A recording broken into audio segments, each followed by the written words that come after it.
Um, oh, my mic was muted. Oops. Hope everybody can hear me, see me okay. I'm trying something different out today. I'm using my webcam, Canon, as a webcam, so we're gonna see how this thing works. If let me know if everybody can see me because this is my first time trying it. But welcome everybody to another Monday night stream. As everybody knows that I'm going solo, and I'm gonna be talking a little about spring prep. Everybody's been talking about it, as we all know, and so today that's what I thought I'd talk about and discuss. Okay, good. I'm using a new webcam, so I think the screen looks better because this camera is a little better than my other thing that I was using. So, but yeah, that's what I'm doing. And like I said, we're gonna be talking about spring prep. And I'm still gonna be having some different kind of guests and special speakers coming on the live streams. But for tonight, we're gonna deal with just me. So what I've been doing today. I've been out in the yard, shot some video. What I was doing was I'm kind of prepping up for this. Let's say queen rearing, because this is my first year queen rearing.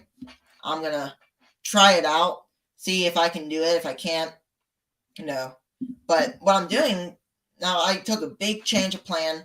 I was gonna use the starter finisher method to raise the queens because it was a real simple method to use for beginners like me. But the only problem with this small version, let's just say starter finisher, it starts the colony, finishes it up. So in all those equal 10 days, right? But there's not enough bees, and it gets to a point where you can't raise as many queens as I would like to. So I took a completely different task, a different path of that. So now I'm using the starter alone, the finisher alone. Similar to Bob Binney's method, I'm real searching somewhere around there is what I'm gonna be using. But it's a little different, so I'll explain a little bit about what I'm doing. But just remember, I'm not really how-to kind of guy. But what I'm gonna do is first I was out there looking, scouting for some good, healthy hives. Right, you want some good ones with a lot of bees to take care of the grafts, the larvae that we're putting in there. We need a lot of bees. So I was looking and I found two good ones, one Russian and one other one that's a Italian. I believe we got it last year. One thing I do want to bring up before we go more into it, that my Russians, they have some kind of good genetic that I like, so I'm going to keep them. But because this is my second year of wintering them. And they're so good. I mean, I overwintered them in the second year. I think this is my second year. Yeah, this is my second year or third year. Let's just say that. But very good genetics, even though they're kind of spicy. Fun fact is that whenever I overwintered them the last year before this year, I did not treat, I did not feed. They still got through fine. So that tells me that very good breed, even though they're spicy. And this year I did feed, but they barely took any of it. They did take it some. They took it, they ate some of it, but they never really touched. They had like a big old deep on them. Everything was filled up with honey, right? But they would go up there and maybe snack on it a little bit, but they never got, and they never completely eaten that up. So I took it out and I didn't need it, so I just let the other bees rob it out. Yeah, that's what I thought to bring up. They were good honey producers. That's another thing we can talk about, genetics, my genetics, that is. There's a lot of different things that people like to use, like in terms of genetics, that is. Because now we're seeing new VSH bees. But yeah, Russian bees, I have some of those. Russian. The only thing about them is they're kind of spicy bees. But, if they're spicy, but as long as they have that good trait in them that they can survive without treating, that means if I treat, they have better chances. Maybe not all the time, but I think that's something good to that I'm looking at. I'm gonna see if I can get them through this next coming up year. But yeah, but it's a real exciting time of the year that we're seeing all this warm weather. This last weekend, it got pretty chilly. It was like Thursday, I think it was like 70s, but then right back to Saturday, we went down to the 50s, 52s, 50s. It was just a gloomy time. So if many of you saw that my recent video about the small 5-frame nuke, that it would just look like they were starving out. So I went ahead and put a candy board on them that I make, and they ate a pretty good bunch of it. So it's been a good rolling. It's been a roller coaster, as I must say. That we're having all these fluctuating temperatures. I think everybody's seeing it, but this week's gonna be a good, solid, warm spell. So it's coming up Wednesday. We're gonna be like in the 80s, 83 Fahrenheit, high 60s low. So I mean, it's gonna be real. It's gonna be real warm, and so that's gonna be a good. This week's gonna be a good time to go out there, check them up, and that's another thing I want to bring up is that my hive, the blue hive, the single, whenever they went into winter, they weren't all that, let's just say healthy. They weren't all that big. They're still okay. They were able to fit in that deep hive. They just weren't where I wanted them to be. But here come now, right now, like whenever I put on the deep, I'm using double deep for my finisher to put the queen excluder between the two deeps, put them in there, and then put my grafts on the top, because my starter is going to start the grafts, the queen cells, right? And then once I put them in the top, I'll put that queen excluder in between both of the deeps, and then they're going to, draw it out. Because somebody started it, they have to finish it. Then on day 10, remove it, and then, put it in wherever you want to. You can put it in a mating nuke. If you just want to go ahead and put it in the hive and just let them do whatever, whatever, you can do, or you can sell them. That's something big I've been thinking about, and some of you can give me your thoughts on that, is that I'm still thinking on if I'm going to make queens or if I'm going to sell virgins. Now, there's a lot of different ways. I know a lot of people sell virgins, and a lot of people like virgins, but a lot of people like mated because they don't want to go through all the trouble to make the queens, right? But that's what I've been figuring out, and that's what I've been doing lately. With my 5 hives. I mean, that blue one it's rolling. It's going pretty good. So I went ahead and put a deep for my queen rearing. It's gonna be my finisher hive. So once I have it all set up, then I can actually. Now, one thing I do want to say is that even though I'm already putting that deep on there, I have a lot of drawn comb. So, like, I think 7 frames of drawn comb, and then on the ends, there's only like, let's see. I think there's only a few non-drawn frames, but I put a lot of drawn comb in there, so therefore they can actually go up there and they'll go up there and easily work it, go ahead and draw it out, and then therefore I want a lot of these equalized, so then all of these will be up there, so whenever I put my grafts in the top, they're actually gonna come up there and draw it out, which they should. That's one of the main things. But that's the solid plan I have for queen rearing, and we're going to talk about queen production. From the intro of the title of the video, it's like spring prep, and the main 2 topics are swarming, queen production. So those are big topics, and that's something I'm really looking forward to discussing and actually doing this spring, because I've never tried queen rearing, so I don't exactly know. But I've been doing a lot of research on it, so I know exactly what I'm talking about, right? So I know all this stuff right here is, because the queen bee takes about 16 days to hatch, somewhere around there. So for 10 of those days, we'll put the grafts in our starter. 48 hours later, put them in our finisher, leave them for a week, come back in a week, put them in a mating nuke, and then those extra 5 days, they have that time to hatch.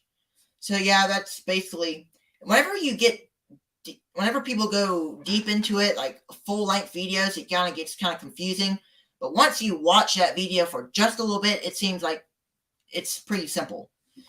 So, but I don't think it's gonna be that simple. It's not gonna be as easy as It's not gonna be that easy. I don't think, because it's gonna be a little challenge. But it's good to have a little challenge in beekeeping and have something to be able to look forward to. And that's what I'm looking forward to. Now, when we go to terms of swarming, that kind of goes to the same thing, right? Because whenever you want to raise your queens, you kind of want to do it in swarm season. And something about, or anyone see drones? I checked yesterday, not seeing many yet. Well, that's a good thing to talk about, drones. That equals into this when we're raising queens. Now, many people right now are jumping at it. Now, I'm putting deep some I have, so you let them draw it out, but that's just I don't want the raising queens this time of year. Now, I have some drone brood in my house, drone brood, but no hatched drones. What many people will do is they'll go ahead and graft now. Then once those drones start to throughout that, but they're going to be going in a line. Once your queens are ready to be put in the mating nuke or whatever you're ready for, your drones will just be hatching, and that's never thing. But I don't want to do that because I don't really want to rush it. Because once you rush it, you just don't know. I want to make sure, I want to see drones coming in and out of the hive before I even consider to actually start queen rearing, right? I know there's many different ideas, things about that, but I just want to be safe than sorry, because something can happen. You never know. Something may happen and you just don't want that to occur. So you want to see drones, but that's a good topic. I'm seeing some drone brood, but no drones. I don't see any walking drones in my house yet. But my Russians do good. They've been last year. They did real good on drone producing. Drones came in and out of that hive, and so yeah. But I would wait until I see drones before queen rearing. That's just because I think most anybody would want to wait. But there's some people who will just want. It's because it's hard for us to stay out of our hives. I know I've been going into them. And it's hard to say I'm gonna wait. I'm gonna wait, and I'm not gonna do it right now. But you just have to kind of force yourself to do so. So you know that you have drones flying around in your bee yard, and that your bees will have, your queen bees, your virgin queens will have summer to go out and mate, right? Now, even though if you don't have any drones in your house, does that mean there's drones, flying around, right? It just all depends. I think it all really depends, depending on where you're located. Like for me, I'm not really located. I don't think we have any real close beekeepers in my area within a, let's say, 50-mile radius, or I don't want to say that, maybe 20-mile radius. We just don't have many. We have many beekeepers in Alabama, but we just don't have many beekeepers in our town, in our, just say, our place that we're we live at. We don't have many beekeepers around there, so I think there's only my drones to go out and mate. But you never know. There may be somebody right down the road, or there may be another feral colony out in the trees, and then they may have drones, and they may come to your bee yard and start mating with your queens. It's just all different, because that's one thing I always say. You never know where they go. It kind of rhymes, but you just never know where your queens are going out to mate with your drone, so you can't really say for sure. But I know some people are finding some drones in our local area, but I haven't seen any drones. I only saw free walking drones today. Plenty of drone brood though. Yeah. Whenever I looked in there today, I saw some drone brood. It was real good. Just like a little patch. See if I can see it. Like this big of a patch in two halves. There's gonna be more though. But just that big of a patch in my halves. So But yeah, that's what's going on. We're working hard at doing our queen rearing stuff. I got some more things to order. We got to stay on top of this, because before we know it, spring will be here. So spring prep. So swarming is one of the biggest things I'm hearing now, right? I already know that Mr. Ed and all the other beekeepers in Lee's area, Kodiak Farm bees down in Louisiana, and I know Bruce's bees in my area, a lot of other beekeepers are finding queen cells in their hives. They're having swarming and catching swarm traps. So now I have those strong hives, right? I have all those workers, everything good.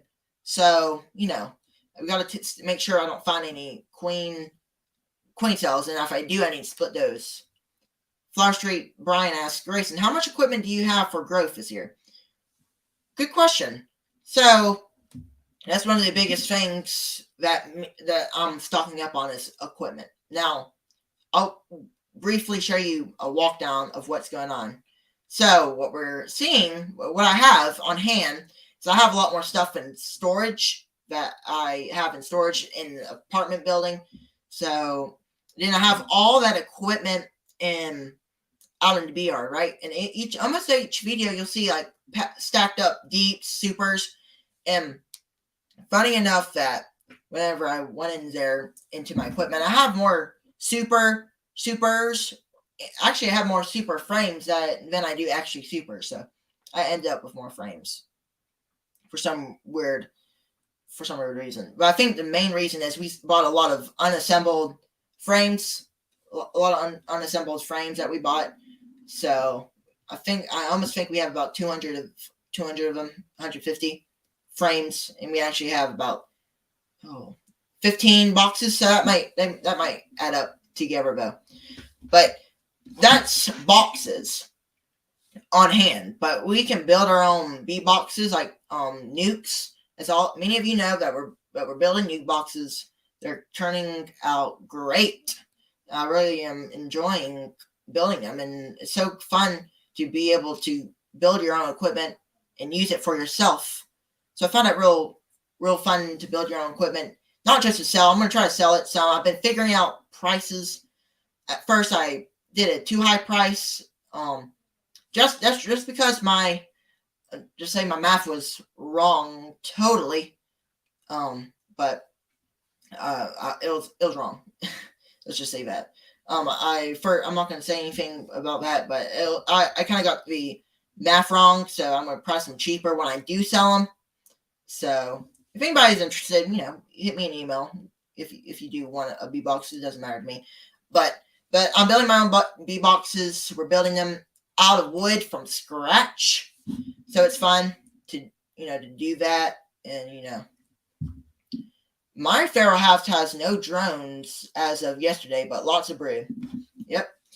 So that's one thing that when we go back to swarming, I'm about to go back to the, let's just say we're about to go back to Brian's question up there. But first, let me get on this topic. When you go to Pharaoh hives, you never know how many Pharaoh hives are out around your bee yard, right? I never know. You just have to go out there and locate them. But a lot of times you'll have Pharaoh colonies in your trees. So we have a lot of pine trees.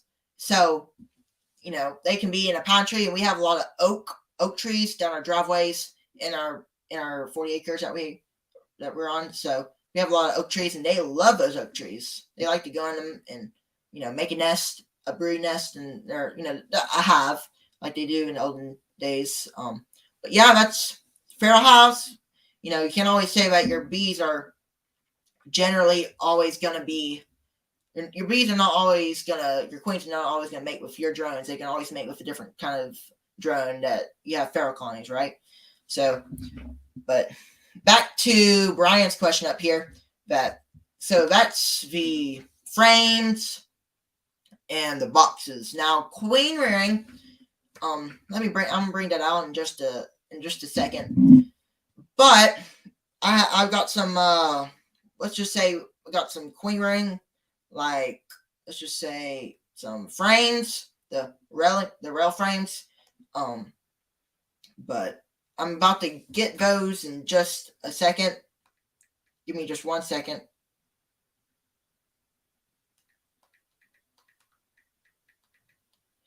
So back to that, once your queens, you never know. But when I'm getting that queen rearing stuff, I have the frames for it, the Chinese grafting tool, and the little bars. I still got to get the little cups, the little cells that you put them in. But queen rearing, now when you go to whenever you go to the extractors, now extractors are one of the biggest equipment pieces. You can. That's just one thing that we talk about. And now when you go to that, what do I have? I have a 10, 15 frame extractor. It's been real good. I really like it. It's electric. So when we first got the extractor, we had about 2 halves, but we went big into it. We went big, say, okay, we're going to go with this electric, nice extractor. And so then over the years, we have that equipment, and we don't have to replace it because we have so many bees. So it works out real good.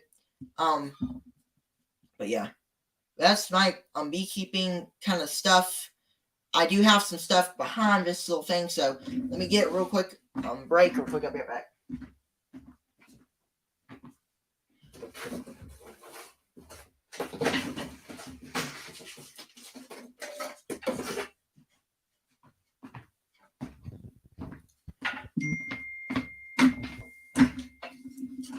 Okay, sorry, I don't have anybody over here to give me my stuff, so bear with me for just a second. Okay, now you see we got the frames here. This is a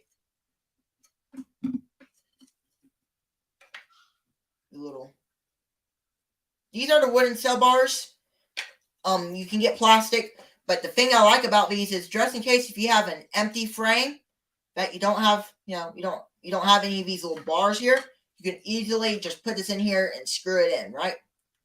So that's just something that's real good to have and be able to do. But if you have something like this, you can easily get a plastic one, right? That's the queen ring stuff. I wish I had the grafting tool, but I don't have it right now. But so if anybody does have questions, feel free to ask them. I really do like to answer questions, even if it's just, hey, what's your plan for this? What's your plan for that? Just a simple thing. But yeah, this is spring prep. I know it's just real. It's something that we've been hearing about, and I want to talk about it tonight. And there's so many things about it whenever you're going to get prepared.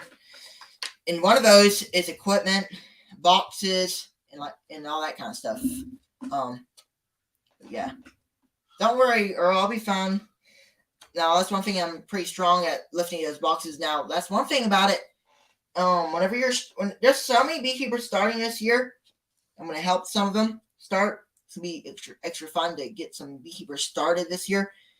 And whenever I do so, one thing is that there's a few things that you want to be cautioned about, is that it costs money a lot whenever you start beekeeping. Not a whole lot, but you just have to be able to, get feed, all your real stuff. But, that's just what we started out with. Have you had queen cells yet? In my house? No, I have not yet. Gunline, Tim. But no, I have not found any cells yet. So that thing is, I've been on the close lookout for them. I had a few buddies of mine, like Bruce, down in Dothan, Alabama. He's not far away from me.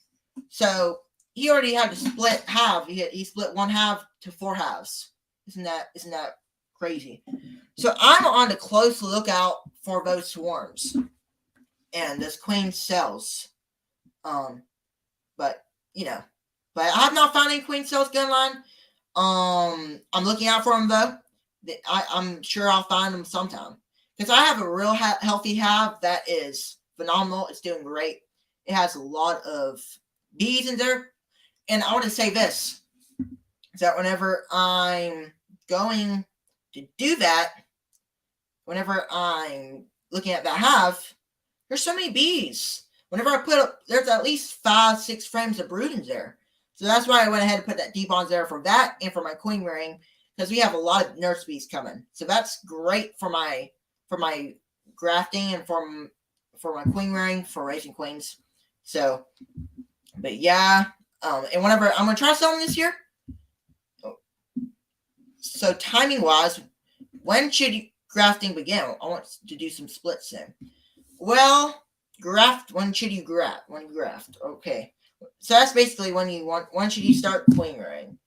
Now, I think the good thing is, I think we could probably go off getting a little earlier for us, Lisa, down here in Alabama. But I do it on two conditions. You have drones, because you want to make sure you at least have drones. But if you're selling virgin queens, you don't have to have no drones for virgin queens. You can just ship them off to wherever you're going to, and you don't need any drones.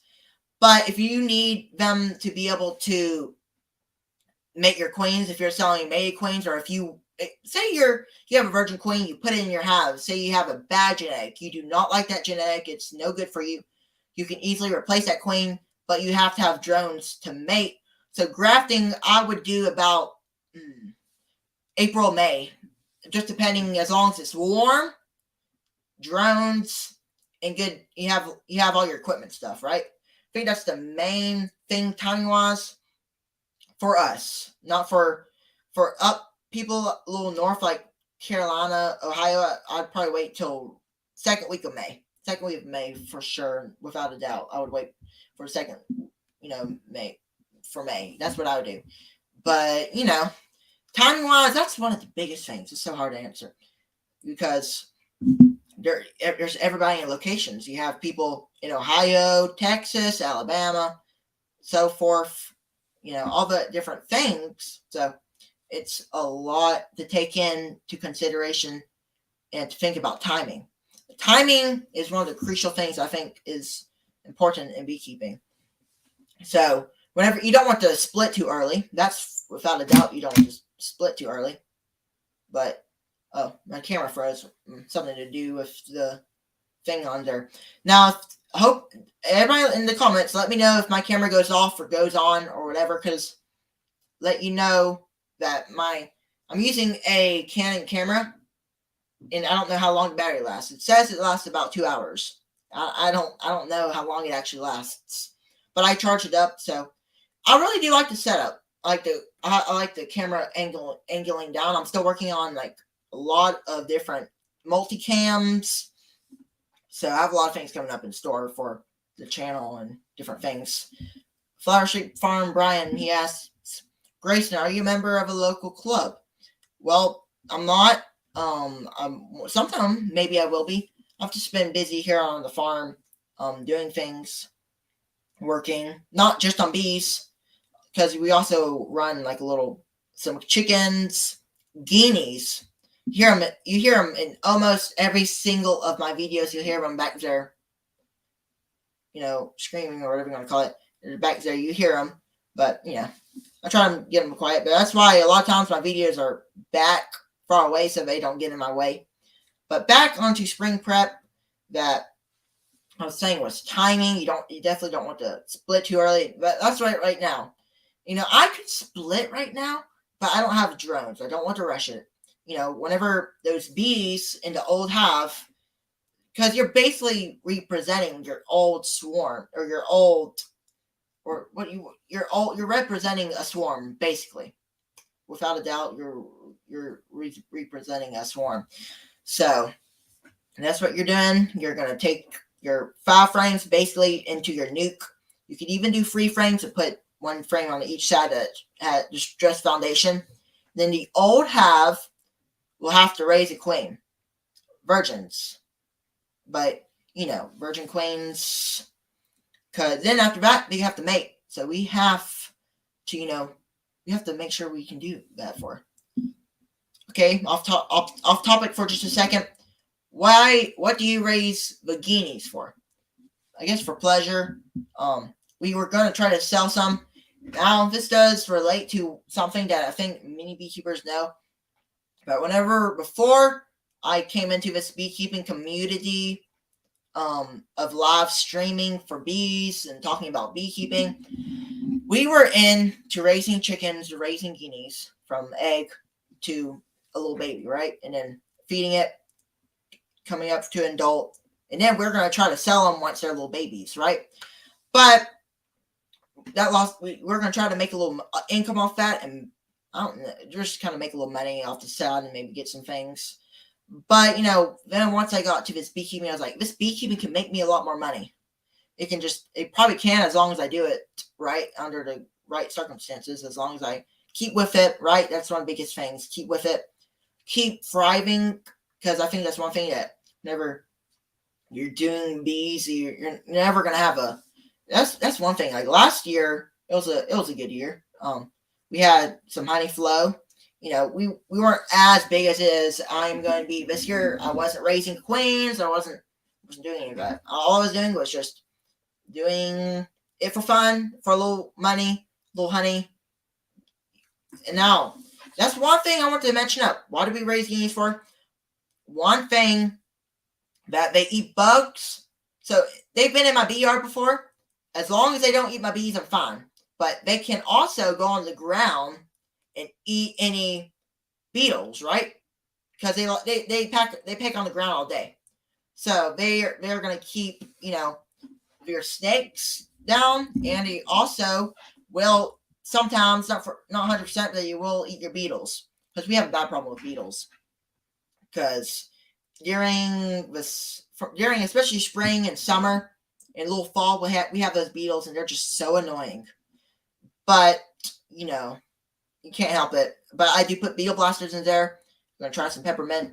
But okay, good question, Grayson. What farming endeavors have been most profitable for you besides bees? Well, that's a good question. Now, we've done a few things. Now, I wanted to say that we live in the country, so we do a lot of farming, a lot of chicken raising. That's about it. We do fishing, catch fishing, but for most profitable, I would think it'd be chickens, honestly. I do know that people have been looking for guineas more lately, so guineas you can definitely sell your chickens and guineas for about $15. No, I don't know what they really go for nowadays. They probably go for a lot more than they used to a few years ago. But nowadays, they probably go for about, let's just say, $10. A baby chicken, maybe even $12. So I think those are the main ones that give you a lot of money. But think about it, that you can sell your eggs to eat. That's one thing I really like the chickens for, is that we love eggs, so we can eat them. But yeah, farming, farming is one good thing that to do in your spare time of bees. Something else besides what you like to do to your bees. I like to do bees. Bees are my main thing, but I like to do other things. I like to play guitar. I like to, hunt sometimes if I can, if I get the chance to. There's a lot of different things that you can do to, do that. But yeah, that's the most profitable thing about, doing it. And yeah, cost of eggs has gone up a lot lately. They have. So now you can price them from at the store. If you can sell them to pure eggs, you make a lot of income off of eggs and different things, farming and doing all that different stuff. Back to beekeeping topics.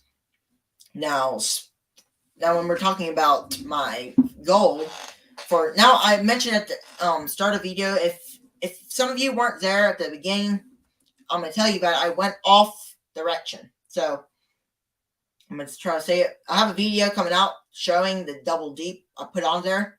It had comb on there. So one thing that I like to do, and here, let me see if I can get some focus real quick. Give me a second. I'm using a camera, as many of you know, and it just sometimes gets out of focus. But back to what I was saying. So whenever I said in the video about drawn comb, now whenever you have drawn good comb, the bees will most likely come there and easily draw it out. It'll just be so much more faster for you and for me and for the beekeeper. So then once I'm ready to go to that queen rearing, which will be around March, April, or May, as long as I have, number one, drones, number two, warm weather. So, I need all those things to be able to ensure that I have good queens. I want good queens, But yeah, that's the thing. Drawn comb is great. Like if you have even old comb that's been deserted and you just have laying around in your bee yard, your bee apiary, if you have anything around there laying around, you can easily go grab it and put it in there. But I have some good comb that's not damaged. It is perfect, and that's what we're going to be doing this year is queen rearing. It's going to be real fun. And now we're talking about swarming, and we're going to talk about a few different things according to spring prep. Now, there's a lot of things about it. You got to be able to get your equipment ready. Equipment's that's just the most important thing. If you're a beginner beekeeper, now I know a lot of beekeepers are starting this year. You won't believe how many new beekeepers want to start beekeeping. They say, I want to start beekeeping. I want to get some bees. And that's great. And I think that's perfect. But one thing you need to know is that bees sell out quickly. Yeah. We all know that whenever you have to buy a package in December. Now, whenever you're doing that in spring prep, you got to know what you want to get. So at December, you have to decide, okay, do I want a package or do I want a nuke? Now, those two things are key to know. Now, what do I prefer and what would I recommend to somebody, to a new beginner? Now, for me, I have not had good success with packages. Maybe I wasn't doing it right. I probably wasn't doing it right at all. We didn't feed them and they just died. I probably didn't do them right at all. I probably could pull it off now, but I love the idea of just nukes, right? 5-frame nucleus. That they have a queen, mated queen. You have your workers. You have drones. You have all the above that you need to get you through that little starter nuke. And now I don't think there's a much comparison. Now there's more, depending on what breed you get. I think Russians are much more like the queens. The queen bee for Russians are around $75. That includes shipping, I think, right? You always have to have shipping on something. And then Italian's more like $45. That's for a mated. If you're going to buy a virgin, you probably get more around $30, $25 for a virgin because it's not mated. But if you really think about it, you have $25 may not seem like much. But for a queen, one small little queen you grafted, it takes a little work. But if you do it in bulk, you get a lot of money from that. You can raise about, it's a lot of math. If you sell a virgin queen for about $20. So $25 kind of plus that, 4 queens equals $100. Beekeeping has a good profit money in there, but we have to learn how to manage the bees before we actually get into that. And I do want to bring up real quick that I got it all wrong on how long we kept bees. So I thought we started 2018, but we found, I think, a picture from 2017 in the spring. So that means we got our bees in 2017, 2016, somewhere around there. So we've been keeping bees around 6 years. So 26 years. So not 6 years we've been keeping bees. So that's kind of a long time. Since I was about 8 years old. But yeah, Grayson, I've heard a lot about packages. Yep. I think in most cases packages are great. For some beekeepers, they love packages. They're great. But I think just for me, I kind of like nukes better. But now, once you get that rhythm that you have at least 6, 8 halves, like I do, or 5 halves, you can easily go into there and split those halves, double, keep on doubling as long as you get out. Because now, one thing, whenever you get out of winter, say I went into winter with 6 halves. How many do I have now? I have about 5 halves. That's an 80% survival rate. I'm not out of the clear just yet, but hopefully I'm going to come out with that 80%. If not, I'll come out with about a 60% survival rate, which isn't bad at all. So, whenever you have less halves, you have say if you have 2 halves, one die, you have a 50% survival rate, right? So it's just to think about it. But some packages are, I know many beekeepers prefer packages and many beekeepers prefer nukes, but it's just all different. I think the nukes do They just like a starter hive. I think they're great for new beginners, right? So, but some beginners may go great with packages. It's just all different depending on what that beekeeper wants to use. I think that's the biggest thing. What do you want to use? What's your desired thing? What's the thing that you want, right? What's in your threshold? What's in your money? How much can you spend? What's on the right? What's it just all depends, right? So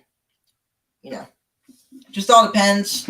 But I know we've been all hearing about it, and I'm gonna be talking about it in our future lives with other people. But that's what we're doing now. Queen production. We're also going to be doing some honey production. Now let's talk about that. Now, last year, my Russians were great. They're good. They're good honey producers. I don't know how. I don't know how good they are at drawing comb. I just need to probably kind of get more drawn comb. But I'm still kind of experimenting with what's going on in the hives. But but with honey production, I'm hoping to get a lot of honey this year. I can't say for a guarantee that I'm going to have this much of honey. So we're just going to see how the year goes. I'm going to everybody here, take you along with the journey of what's going on and everything. So, but honey, I'm going to be doing that. We're going to be doing queen production, queen rearing, queen grafting, all that different stuff. Now, I think there's a lot of people this year who's actually going to be trying some queen rearing. This year is my first year going for it. It's going to be fun. Take you for a journey. Who knows? But if anybody has any questions, go ahead and feel free to ask them. We're already 40 minutes into this. I was able to keep us entertained for this long. Usually whenever I do lives by myself, it's always hard to keep it up. But this time I had something good to talk about.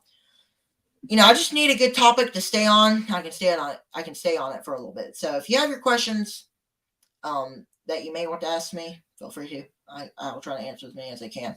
Now, I had something for you. Thanks. It's going to be a great year. I hope so. It's going to be a fun year. It's going to be something that I'm excited for it. I know many beekeepers are excited. But okay, we're going to answer. Russians product 10% more honey than Italians. Now, I missed that question. It was way up there, so you're not going to be able to really see it. So I'm up here answering it. But that's what I've been kind of figuring out. They produce 10% more. Why? We're not all that 100% sure. But I think those Russians just have that genetic in them that they go out, find more honey, bring in, and Italians are just a little more slower. But I'm going to tell you this one thing. My Italians are bringing in so much honey. Not honey. They can't bring in any honey. They've been bringing in so much pollen. I get my words mixed up, so please excuse that. But they've been bringing in so much pollen. It's just something that it's just that they've been bringing in so much honey. And I think that's one of the things that happens during that is that Russians do kind of produce a little more. So I don't know exactly that, but it will, kind of do it. Next thing, I think I've been getting questions for this. Am I going to start getting cutouts? Am I going to start removing bees from houses? Am I going to start catching swarms from people's houses? So let me give y'all a story. Now, we've had a few cutouts, and we've chatted about this with Randy McCaffrey, the live stream we did with him. If you want to go check it out, by all means, you go check it out. I really like doing these kind of live chats with different people, different beekeepers. I'm going to keep on doing them. So, am I going to do them? I think I'm going to. I'm going to try some. I'm going to see if I get any calls from. But, I'm going to try. We're going to see. We're going to see. I know some beekeepers already got some cutouts. But one thing is that sometimes they look so easy from camera. They look easy. Just go in there, cut it out, take the comb, put it in there, vacuum up the bees, leave. I don't think it's that easy. It's just I don't think it is that easy to actually, be able to actually remove that cutout. So yeah, that's what we're gonna maybe doing some of that, but we're just gonna see. Hey Mark, how you doing this evening? Welcome. Okay, we got some questions here. Let's keep them coming. Grayson, do you have any feral bees you have caught? No, I don't. I do not. Now let me tell you a story. We got a feral hive from a little, just like a little cluster of bees. It was like a handful of bees. It wasn't that much. But what was it doing? It was just hanging there. It was at this little horse ranch, little place. We went over there, got those bees, put them in our nuke. They just didn't do good. They just weren't that good. But no, I have not caught any feral hives or bees or anything in my area. Do we have any bees on the property? I'm sure so. Okay, so I got some locations on the south, some swarm traps, some swarm places for the bees to catch. Because, like I said, we have 40 acres. I'm gonna set many swarm traps up in trees, on little stands, out in our woods. We have a good place down. We have a little creek. It has each year grass grows, and once you come up, there's so many, like a lot of good goldenrod. Whenever goldenrod, even though we're never close to goldenrod, but during spring we have some good nectar down there. We got some good pollen, so that's where we're probably gonna set some stuff out because some bees may want to go there. But no, I have not caught any feral bees yet. I don't have any feral bees. I have caught some, but they just didn't do any good. I don't have any bees currently, but I've caught from somewhere. Grayson, are you going to apply for the youth scholarship for Hive Life next year? Yep, my plan is going to. I don't know any dates. I think they are on a page of a book for the Hive Life last year. They released all the dates. I think it was. Let me think. That's right. It was January 4th through 6th. I think that's right. Correct me if I'm wrong, but after 14 days or for a significant number of mature drones should be available by the time newly produced queens are ready to mate. Yep. That's definitely one thing. So after 14 days, you have all that different times of things here.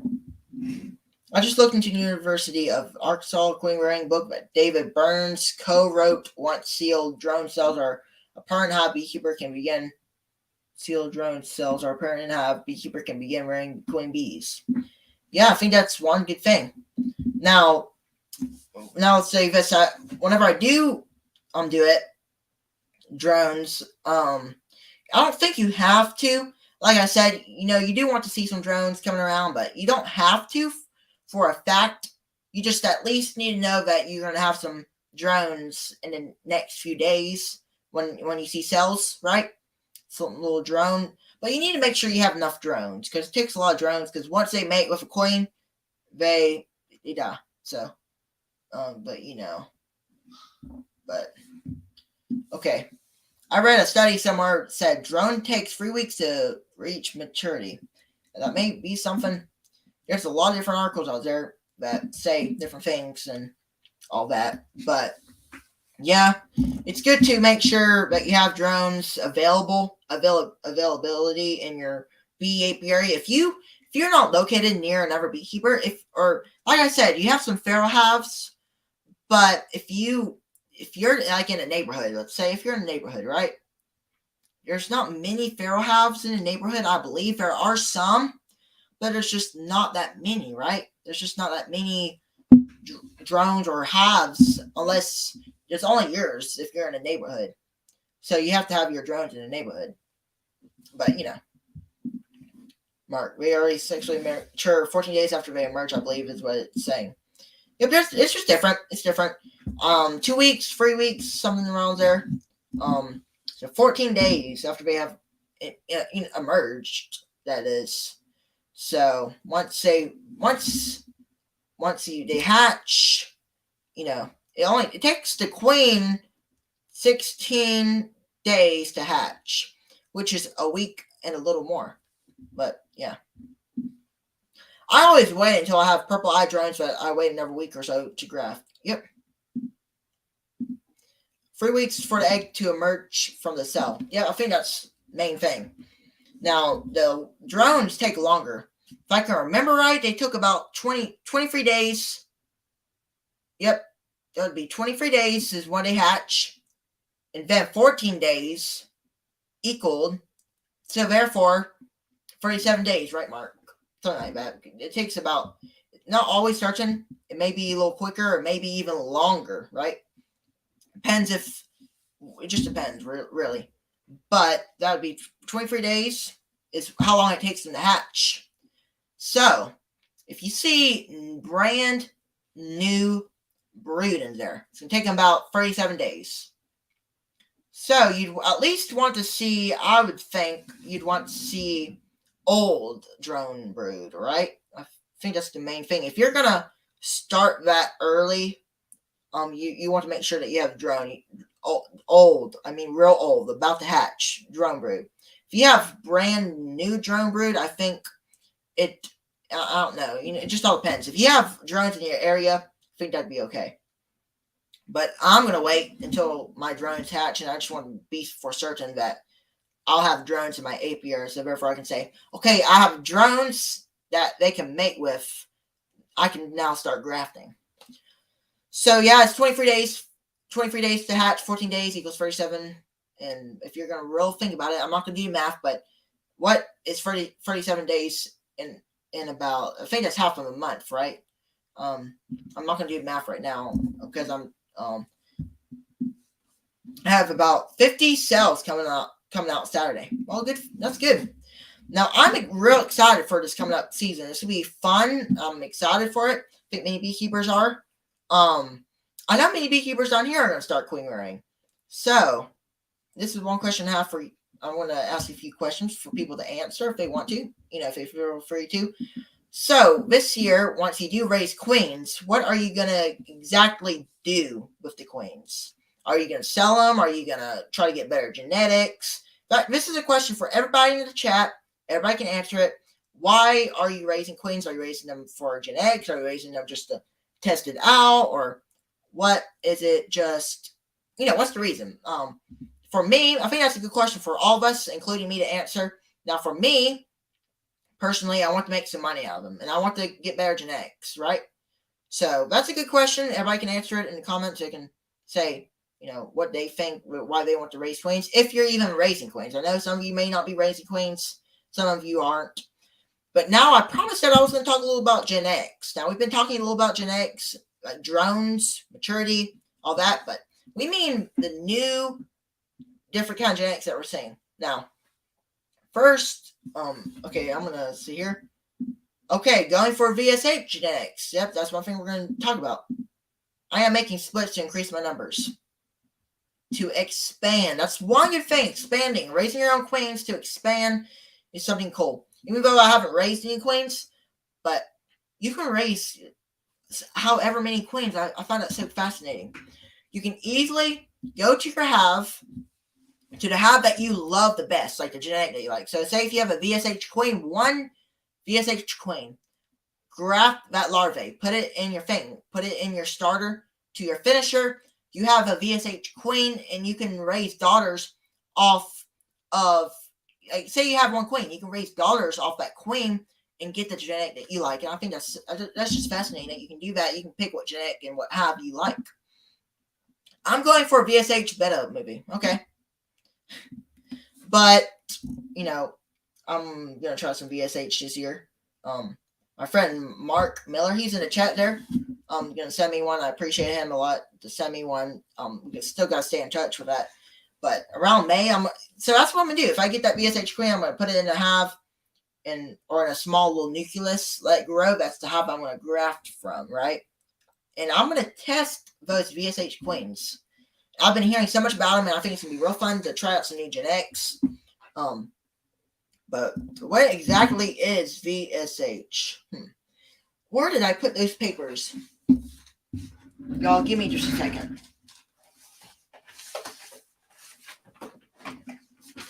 So, okay. Stay with me here for just a second. I'm gonna quickly show everybody here this thing and see if I can do this. And I'm only going to be going live for maybe 20 more minutes. So please stick with me. Here just to listen, do whatever you want to. Let me see if I can pull this up real quick. I had this thing. I wish this thing would just pop up. Now, whenever I was going to make a video about this, but I decided not to. Varroa sensitive hygiene. That's what it means. Present. Share screen. Window. Oh, give me a second. Sure. Okay, can y'all see that? Let me make it bigger. Oh, all right. I was gonna try to show this. Now, so give me all a second. I wasn't prepared for this. Oh, never mind about that idea. I was gonna try to show y'all this little research thing and show y'all what it means, but to make it simple and easy, that means varroa sensitive hygiene. It just kind of means that it should be a resistant bee. That's what we're saying, right? It's gonna be a resistant bee, and we're gonna see how that works. Hey, Greg, how you doing? Thanks for joining. But that's what we're talking about. Spring prep. We've went through a lot of it. If you want to replay it, you can. Here, let me go here. But now back to VSH, varroa sensitive hygiene. That's one person I need to get on here is Corey Stevens. I need to talk to him because I need to learn more about this VSH queens. I need to know more about it. I've been doing a lot of research. Now, that paper that you just saw, it popped up for a second. It just didn't work all that good. It's this right here. This little piece of paper. These were my lines I was going to do for it. But sometimes I'll freeze for a second. That's because my camera has to refresh and keep on doing it. Now, let me put some of this stuff up, and I'm gonna keep on going. Now, if you didn't see me, everybody, if you're new, this is my queen ring setup. I got these little bars. Now, if you weren't here just a second ago, these are the wood cell bars, the wood cells. Now, you can get the plastic ones. By all means, you can, but I think these are good. But if you have something like this, you can get the plastic ones. But if you have something like this, you can easily put a wood cell, like a wooden one, place it right here. You know, or if you have an empty frame, put it in there, nail it in there with a nail gun or something. Then, that's about it. But queen rings would be fun. Yeah, we're going to be doing that this year. Now we all know this saying. This is not a how-to. This is how I'm doing. We all know who that's from, right? We should. Mike Berry. We've had Mike on here before, if you guys remember. But it's a saying. It's become famous.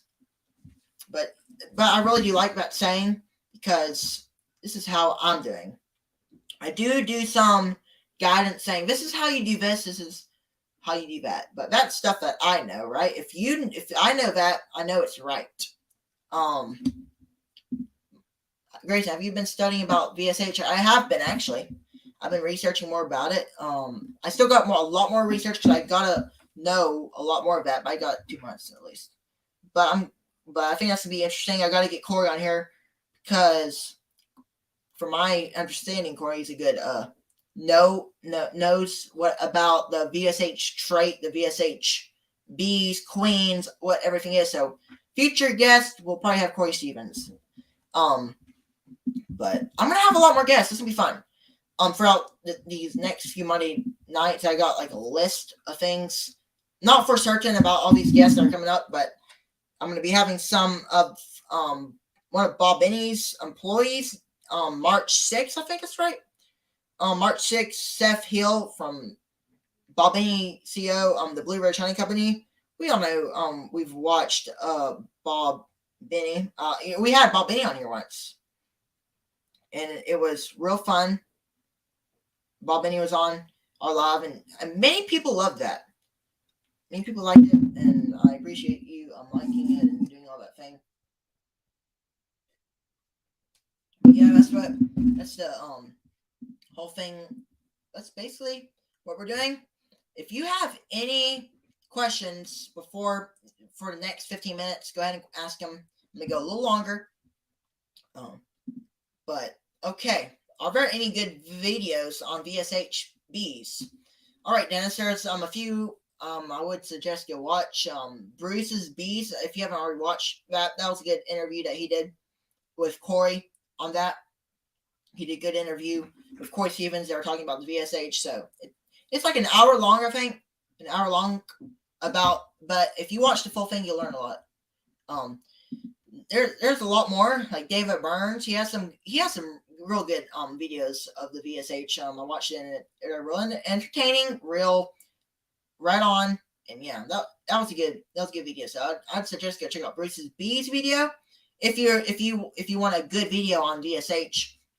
Bruce's video, and then I'll also go to David Burns' video. It was a while back, but yeah, it was a good video, and you might want to go watch it and learn a little more about it.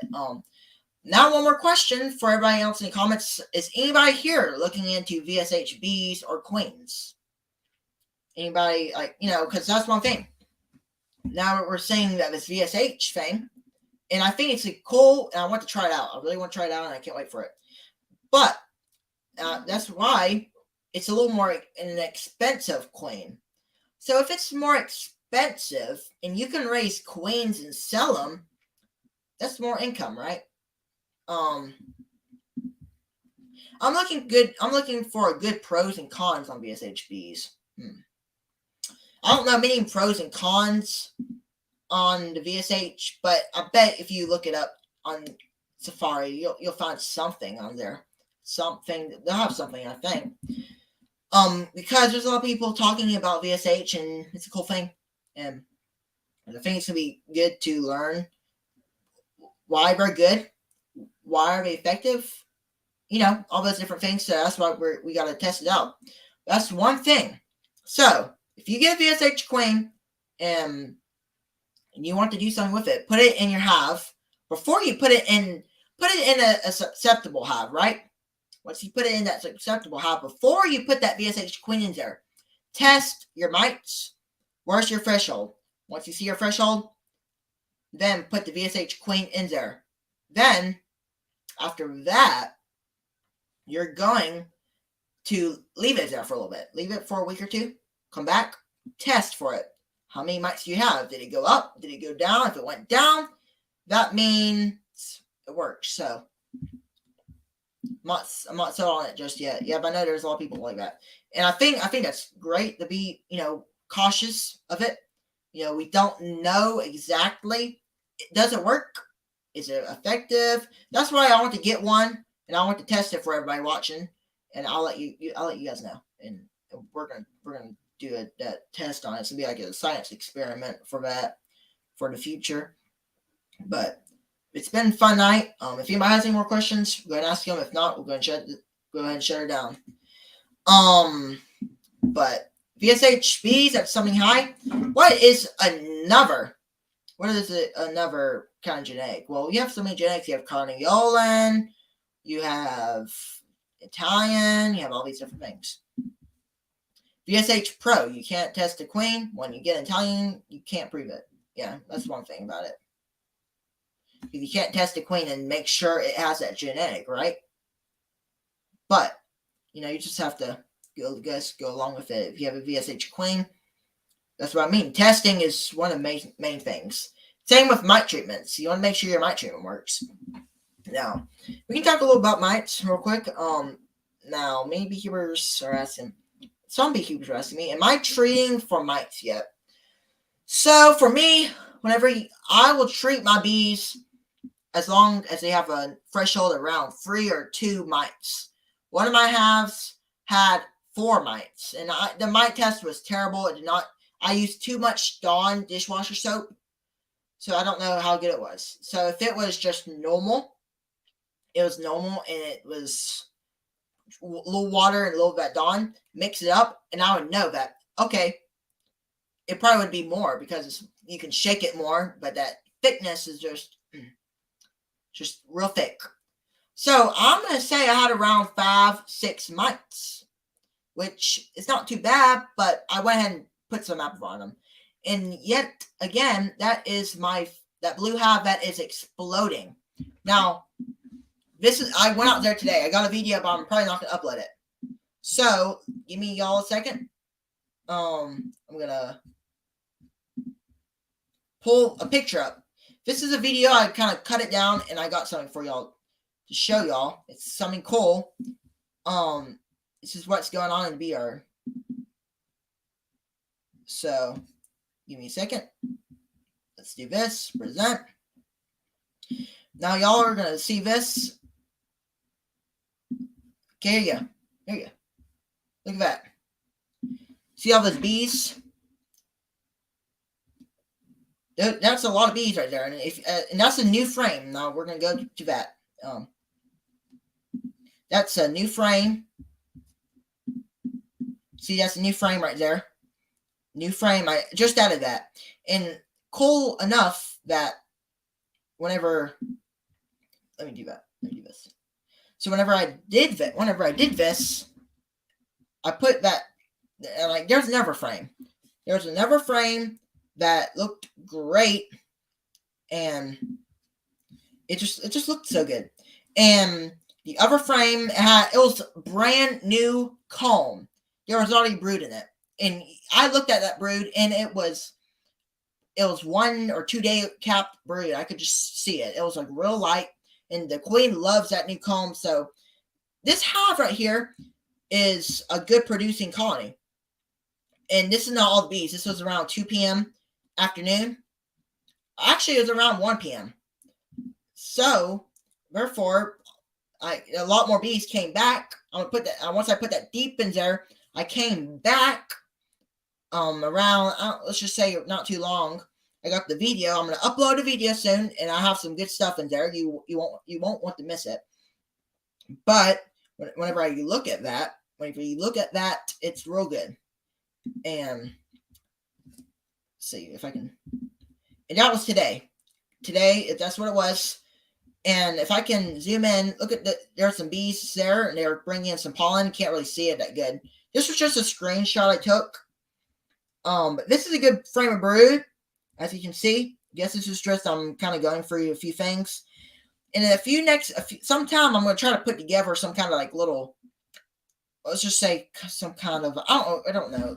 I'll put together some photos and show you some things. So stay tuned for then. But yeah, that's like, yes, Philip, that's a real good box of bees right there.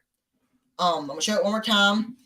So for people who don't see it, when you open that box, I mean, bees are just cramped in there. You know, that is so good. That is real good for my queen production. You want a box full of bees for your queen rearing, and that is perfect. I mean, it's phenomenal. And I have never had that's about like that, just a little smaller. It's my Russian. That's gonna be my starter. So let me go take you through a few things next week, or in a few next weeks around after March 6th. I'm going to conduct a live. It's going to be about queen rearing.